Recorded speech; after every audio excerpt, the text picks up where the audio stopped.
Hi guys, आज हम बहुत ही इंपॉर्टेंट वीडियो लेकर के आ रहे हैं। बोर्ड एग्जामिनर्स में एग्जामिनर फुल मार्क कब देते हैं, कॉपी कैसे लिखें, अधिक से अधिक नंबर कैसे पाएं, बिना कम समय में कैसे तैयारी कर सकें, इन टॉपिक पर आज हम बात करने वाले हैं। हमारे पास कुछ टॉपिक लिखा है। बोर्ड एग्जामिनर्स में एग्जाम फुल मार्क कब देते हैं, कैसे देते हैं, क्यों देते हैं, कैसे अधिक से अधिक क्वेश्चन उसी एग्जामिनर से हम चुरा सकते हैं, नंबर चुरा सकते हैं, उस पर हम बात कर रहे हैं। अगर वीडियो 2023 में बोर्ड का अगर आप एग्जाम कक्षा 10 और 12 के बच्चे देखने देना चाहते हैं तो थोड़ा ध्यान दीजिएगा। जैसे आपने देखा होगा कुछ क्वेश्चन पे क्या होता है कि कुछ बच्चे क्वेश्चन सेम रहता है, कुछ बच्चे 2 नंबर पाते हैं, कुछ नंबर 5 नंबर पाते हैं, कुछ लोग 8 नंबर पाते हैं।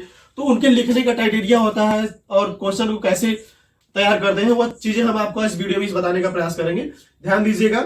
अगर आप इस वीडियो को पूरे तरीके से आप देख रहे हैं तो मुझे उम्मीद है कि आप हर विषय में जितना नंबर आप पाने का स्कोर कर रहे हैं उससे 20 से 30 नंबर मार्क आपको अधिक मिलेंगे अगर इस तरीके से आप तैयारी करने का प्रयास करते हैं।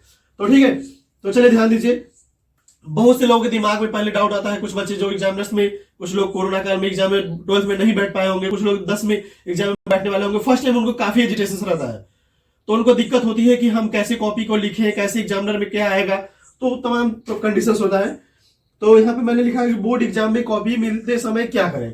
फर्स्ट ऑफ ऑल, अगर आपको बोर्ड एग्जाम में आप बैठ गए हो, आपको कॉपी मिला हो, तो सबसे पहले आपको क्या करना चाहिए।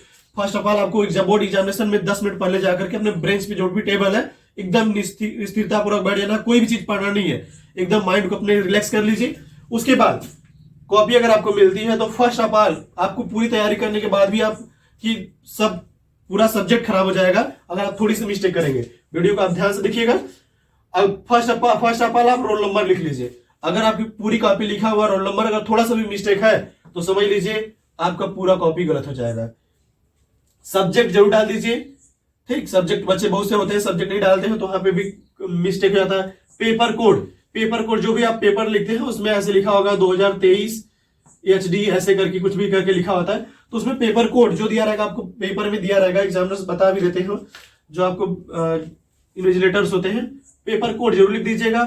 और दूसरी चीज, जो आपको कॉपी एक आएगी सिग्नेचर करने के लिए, आपको जब आप बोर्ड एग्जामिनेशन में बैठेंगे कॉपी आएगी सिग्नेचर करने के लिए, उस पे जरूर सिग्नेचर कीजिएगा। अगर वो सिग्नेचर आप नहीं करेंगे तो आपका एब्सेंटी हो जाएगा और आपका उस सब्जेक्ट में नंबर नहीं मिलेगा। ठीक है, तो बोर्ड एग्जामिनेशन में मिलते समय आपको 2-3-4 चीजों पर काफी फोकस करना है। बात कुछ रहती है, ध्यान दीजिएगा। बहुत से बच्चे कहते हैं हैंड राइटिंग ठीक नहीं है। हैंड राइटिंग ठीक नहीं है तो कैसे हम अधिक से अधिक नंबर को स्कोर कर सकते हैं और कैसे हम अच्छी तरीके से लिखें। देखिए, बहुत ऐसा नहीं होता कि बहुत ज्यादा कॉपी अगर आप भर दी, क्वेश्चन है 200 मार्क का, 150 वर्ड का और आपने 500 वर्ड लिख दिया तो उससे कोई ज्यादा प्रभाव नहीं पड़ता है।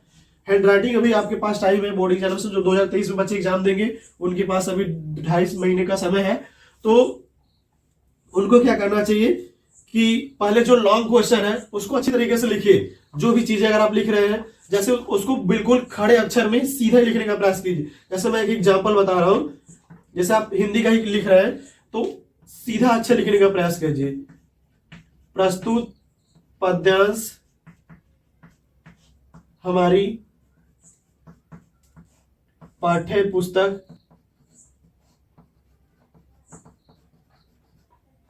जितना आप सीधा वर्ड लिखने का प्रयास करेंगे आपको राइटिंग उतनी ही सुंदर समझ में आएगी। और अगर आप क्वेश्चन लिख रहे हैं तो क्वेश्चन को कोशिश कीजिए कि ब्लैक से लिखिए। अगर आप आंसर लिख रहे हैं तो कोशिश कीजिए कि ब्लू से लिखिए। उसमें क्या होगा कि जो क्वेश्चन आंसर होता है वह काफी निखर करके आता है। और दूसरी चीज, कभी कभी क्या करते हैं कुछ बच्चे जैसे आंसर नंबर फर्स्ट लिख दिए और जहां खत्म हुआ उसी के नीचे आंसर नंबर 2 लिख दिए, तो ऐसा गलती मत कीजिए। कम से कम 2-3 लाइन का उसमें गैपिंग छोड़ दीजिए। बहुत से लोग क्या करते हैं कि कॉपी की इधर भी खींच देते हैं, लाइन इधर भी खींच लेते हैं। जो एग्जामिनर होते हैं वो 1000-2000 कॉपी चेक करते हैं, वह इतने बेवकूफ नहीं होते, वो लोग समझ जाते हैं आपको बहुत ज्यादा लाइन उधर इधर नहीं खींचना है, एक लाइन खींच देना है। नंबर जो लोग चेक करते हैं यहाँ पे नंबरिंग कर देते हैं, 2 नंबर 4 नंबर जो भी क्वेश्चन आता है उसके हिसाब से। तो आंसर के बाद में 2-3 लाइन का गैप करके अगला आंसर लिखिए ताकि एग्जामिनर का फोकस वहां पे चला जाए, आपको उस पर ज्यादा फोकस आएगा। हम बात कर रहे थे अगर आपको कुछ प्रश्न आधा आ रहा है तो क्या करें। बहुत से लोग के दिमाग में आता है कि प्रश्न हमको आधा आ रहा है तो हम कैसे लिखें। ठीक है, इसमें बहुत समस्या आती है।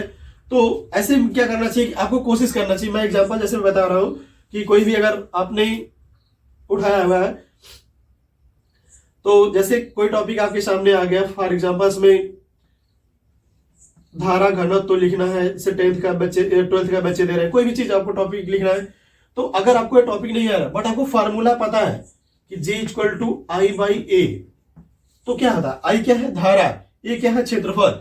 तो सिंपल से अगर किसी चालक में जो धारा प्रवाहित किया जाता है और उस चालक के क्षेत्रफल के अनुपात को हम धारा घनत्व कहते हैं। या फिर यहां से आपको मिलता है कि अगर A बराबर हम 1 मीटर स्क्वायर ले लें, क्षेत्रफल को अगर हम एकांक ले लें तो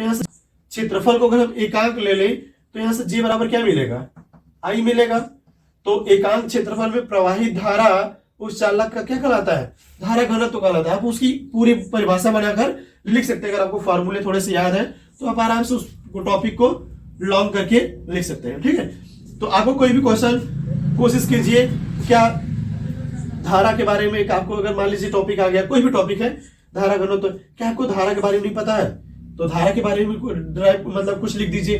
अगर लिखे हुए सुंदर अक्षरों में उसके बारे में बहुत हट करके नहीं, उस टॉपिक से रिलेट करके लिखे हुए, तो भी आपको उसमें अच्छे मार्क मिलते हैं।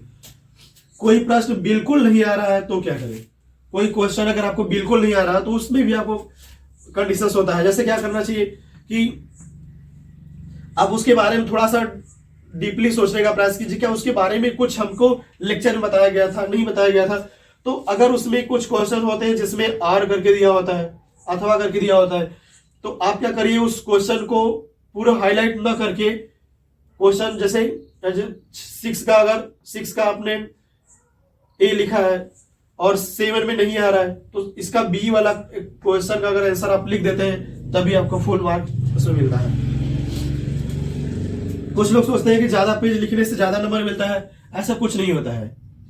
आप जितना अच्छी तरीके से सॉलिड और अच्छी तरीके से आप लिखे रहेंगे, वहां पे आपको उतना ही अच्छे तरीके से मार्क मिलते हैं। कुछ लोग सोचते हैं कि पैसे डालने से या कोई इमोशनल चीजें लिखने से, हाथ पैर जोड़ने से नंबर मिलते हैं, ऐसी कोई चीजें नहीं होती है। बोर्ड एग्जामिनेशन में कॉपी जो आपकी जो वहां पे इन द स्पॉट आपके सामने रखी